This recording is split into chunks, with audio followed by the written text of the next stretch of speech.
दोस्तों कई सारी ऐसी इंपॉर्टेंट अपडेट्स निकल करके आ रही हैं जो कि आपको मेन स्ट्रीम के मीडिया चैनल्स के जरिए भी देखने को नहीं मिलेगा। इसलिए आपसे गुजारिश है कि इस वीडियो को एंड तक जरूर देखिए। सबसे पहली न्यूज निकल करके आ रही है पाकिस्तान ऑक्यूपाइड कश्मीर के बारे में, क्योंकि ऑपरेशन सिंदूर के बाद यह डिबेट काफी तेज हो गई है कि क्या भारत को पीओके वापस लेने की कोशिश करनी चाहिए या फिर नहीं। अब पीओके के बारे में तो कई सारे लोग यूनाइटेड होते हैं कि पीओके को वापस ले लेना चाहिए, लेकिन जो वहां पर लोग रहते हैं उनके ऊपर सबकी राय एक नहीं है। अब भारत के डिफेंस मिनिस्टर राजनाथ सिंह ने पाकिस्तान ऑक्यूपाइड कश्मीर के लोगों के बारे में एक स्टेटमेंट दे दी है।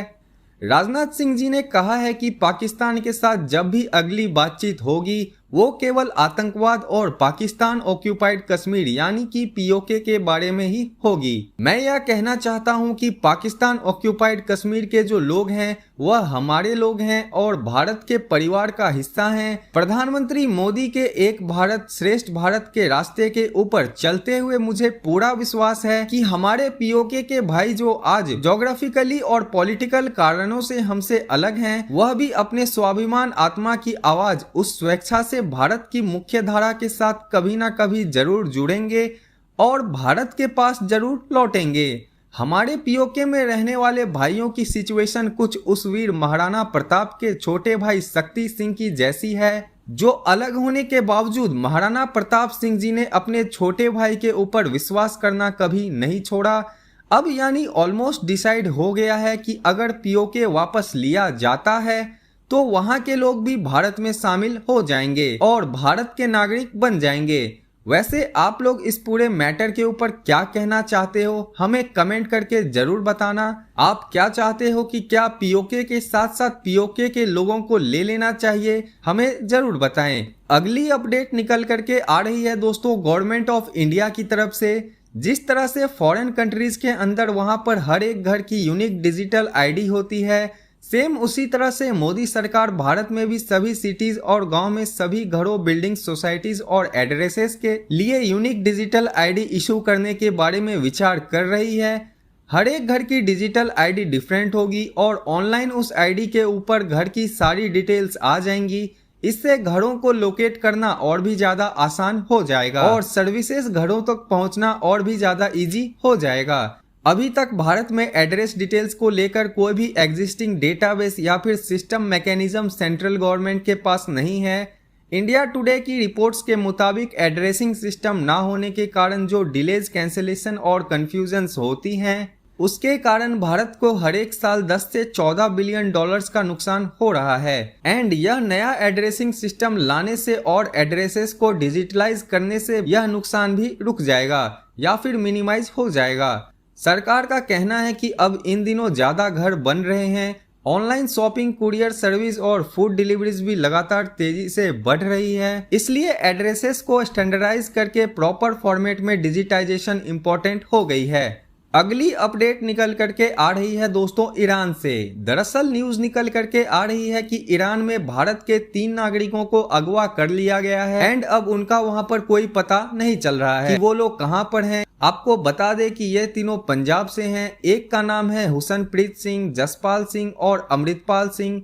यह तीनों 1 मई को ईरान पहुंचे थे और रिपोर्ट्स निकल करके आ रही है कि इन तीनों को ही ट्रैवलिंग एजेंट ने वर्क वीजा के ऊपर ऑस्ट्रेलिया भेजने का प्रॉमिस किया था और कहा था कि कुछ समय ईरान और फिर दुबई में रुकने के बाद वो इन तीनों को ऑस्ट्रेलिया भेज देगा। लेकिन अब यह तीनों ईरान में ही किडनैप हो गए हैं और जो पंजाब के अंदर इनका ट्रैवलिंग एजेंट था वो लाखों रुपए लेकर फरार हो गया है। इसलिए आपसे भी रिक्वेस्ट है कि इन ट्रैवलिंग एजेंट्स के चक्कर में बिल्कुल ना पड़ें और ईरान तो बिल्कुल भी ट्रैवल ना करें।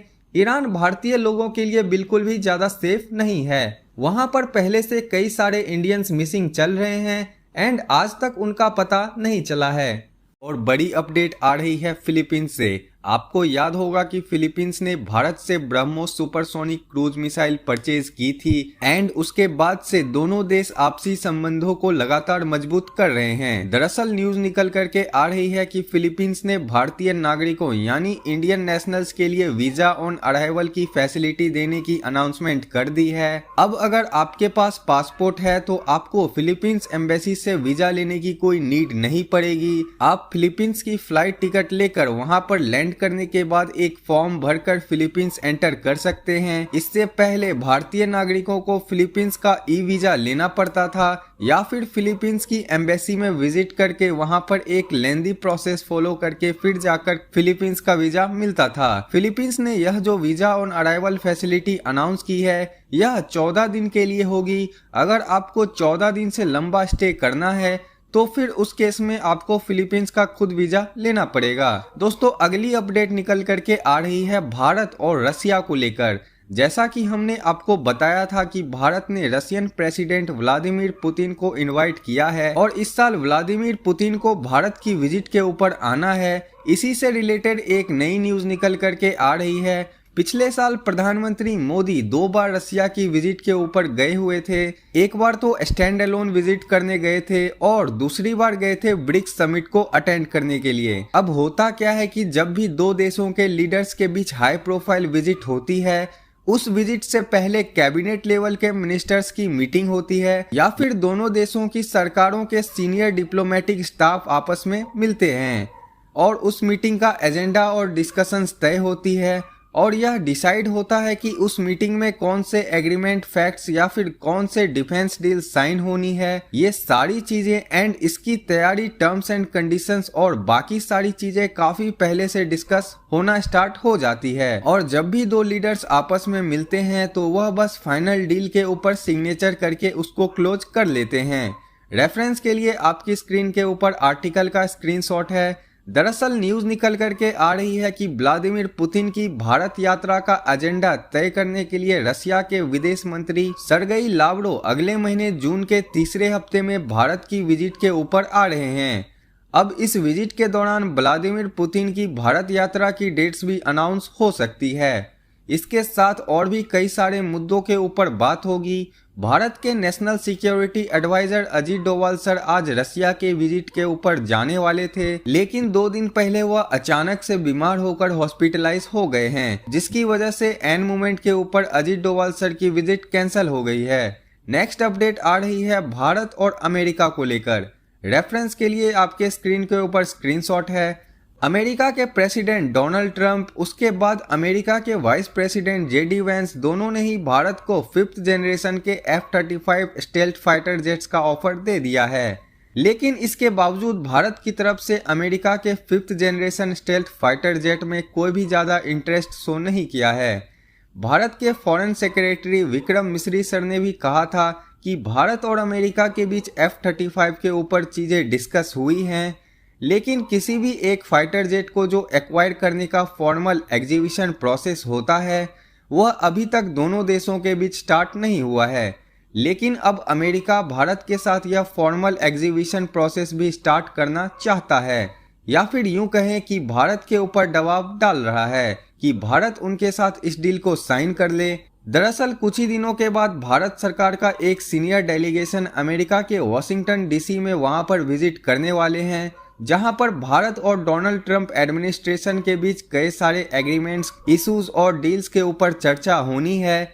अमेरिका से न्यूज निकल करके आ रही है कि डोनाल्ड ट्रंप एडमिनिस्ट्रेशन ने भारत से कहा है कि यह जो इंडो यूएस टॉक्स होनी है अब इसमें F-35 स्टेल्थ फाइटर जेट्स की डील को भी इंक्लूड किया जाए, यानी ऑफिशियल तौर के ऊपर इस डील को लेकर नेगोशिएशंस दोनों देश स्टार्ट कर लें